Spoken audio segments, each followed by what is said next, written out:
Former President Bill Clinton wants to turn Motown into Mohammed-town, as he has stated publicly that the way to solve the financial crisis in Detroit, Michigan is to, wait for it, fill the city with Muslim migrants from Syria. The truth is, the big loser in this over the long run is going to be Syria.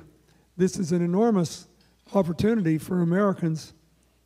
Detroit has 10,000 empty, structurally sound houses. 10,000. And a lot of jobs to be had repairing those houses. But Detroit just came out of bankruptcy, and the mayor's trying to do an innovative sort of urban homesteading program there. But it just gives you an example of what could be done. And I think any of us who've ever had any personal experience with either Syrian Americans or Syrian refugees think it's a pretty good deal. Yeah, he said that. Detroit, as you know, has completely collapsed under Democrat rule, by the way. And now Bill Clinton wants to put the final nail in the coffin of Detroit, adding insult to injury as he says there are 10,000 homes just waiting to be occupied by Muslim migrants. How is it possible that this man can say things like that and liberals still love him? Never mind, I already know the answer to that. Liberalism is a mental disorder. And guess how many Syrian refugees Hillary Clinton wants to bring to America? I'll give you a hint. More than the entire population of Detroit. I think the United States has to do more, and I would like to see us move from what is a good start with 10,000 to 65,000. And don't mistake this for some kind of humanitarian effort or Hillary's compassion for others, because she's not about all that. Just ask Haiti. No, this is by design. The tsunami of Muslim migrants pouring into Europe and next the United States is an orchestrated attack by globalists like billionaire George Soros, who's also bankrolling Hillary's presidential campaign. Meanwhile, the DHS is rubber stamping citizenships prior to the upcoming election. And guess who all these lucky lotto winning migrants will be voting for? Well, of course, the people who brought them here, like Hillary Clinton, who also promised them more tax money to help them through the system. So they get almost $2,000 each as soon as they get here in the United States, and then an additional $1,700 a month on top of that. Compare all that to this guy, an American hero who received medals in 2 wars. Well, he gets $1,200 a month, but Muslim refugees get $1,700. Does that sound fair to you? You see, that pisses me off right there. Yes, we are a nation of immigrants. That's something that most red-blooded, patriotic, true American patriots are damn proud of. So it's not a race issue, all right?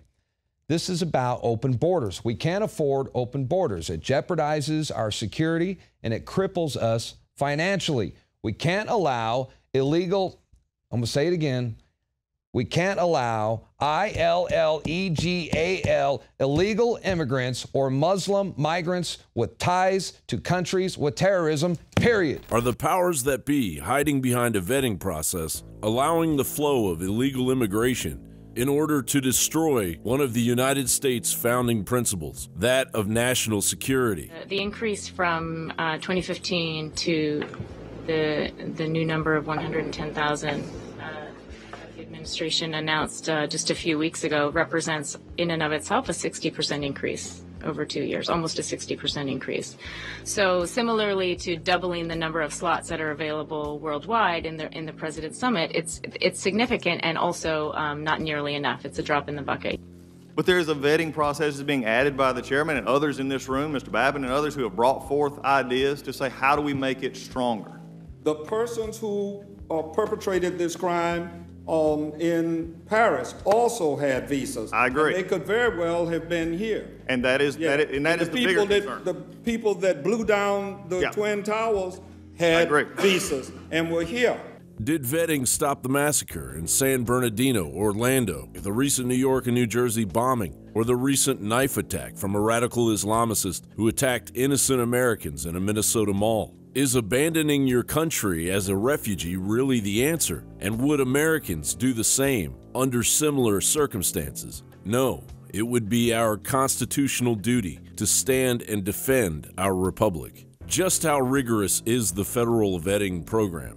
Amy Pope, Deputy Assistant to the President for Homeland Security, explains, recurrent vetting. Throughout this process, pending applications continue to be checked against terrorist databases to ensure new relevant terrorism information has come to light. If a match is found, that case is paused for further review. Applicants who continue to have no flags continue the process. If there is doubt about whether an applicant poses a security risk, they will not be admitted. Many refugee applicants identify themselves to the UN Refugee Agency, UNHCR. UNHCR collects identifying documents, performs initial assessment, collects biodata, name, address, birthday, place of birth, collects biometrics, iris scans for Syrians and other refugee populations in the Middle East, interviews applicants to confirm refugee status and the need for resettlement. Applicants are received by a federally funded resettlement support center. They collect identifying documents, compile information to conduct biographic security checks. Biographic security checks start with enhanced interagency security checks. Refugees are subject to the highest level of security checks of any category of the traveler to the United States. U.S. security agencies screen the candidate, including National Counterterrorism Center, the intelligence community, FBI, Department of Homeland Security, and the State Department. The screening looks for indicators like information that the individual is a security risk, connections to known bad actors,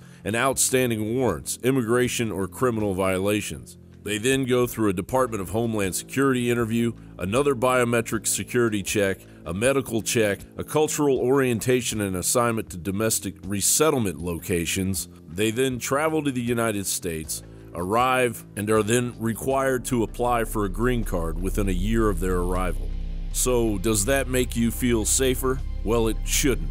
Let me ask you, does the vetting process even matter?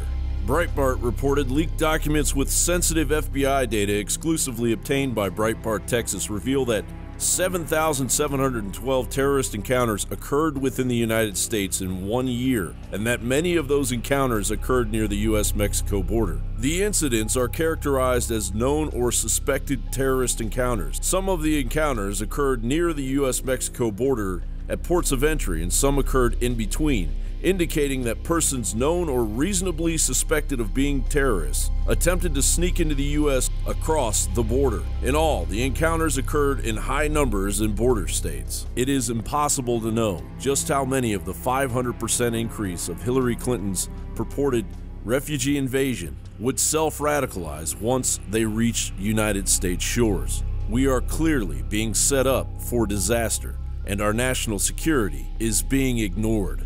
John Bowne for InfoWars.com.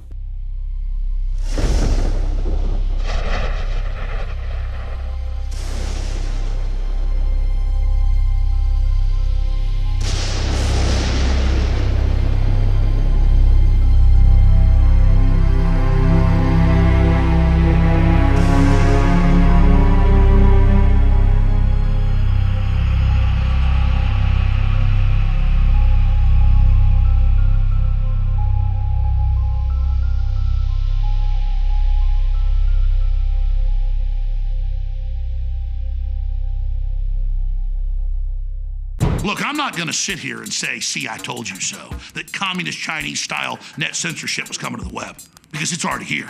It's being announced. The way you keep the internet open and free is you get involved more than ever. Go to InfoWars.com/app. A new battleship in the fight. InfoWars Live, available right now. We're looking for a crew to man it. You going to sit down and play games and be a trendy? Or are you going to be part of history? Don't sit by and let the internet and free speech be stolen from you. Take action.